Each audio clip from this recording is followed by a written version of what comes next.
ঈদের সময় কিছু ওভার স্মার্ট পাগল আছে সমাজে। এটা নিছি যে বেটা ব্র্যান্ডার, বেটা কথা বলেন না ঠিক কিনা, জোরে বলেন। মানে প্রতিবেশীকে এসে বোঝায় যে সে শহরের সবচেয়ে ব্র্যান্ডের কাপড় নিছে।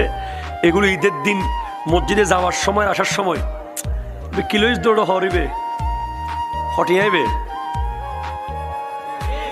আছে না নাই?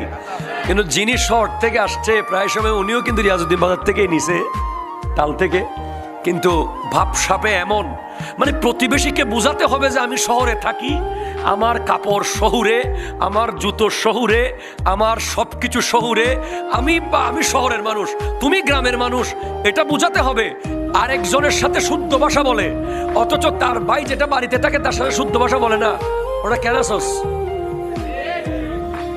কথা বলে, আমি একদম প্র্যাকটিক্যাল বলতেছি। অথচ উনিও প্রতিবেশী, ইনিও প্রতিবেশী। একজন শহরে থাকে, একজন গ্রামে থাকে। শহরে যিনি থাকে ওনাকে শুদ্ধ ভাষায় কেমন আছো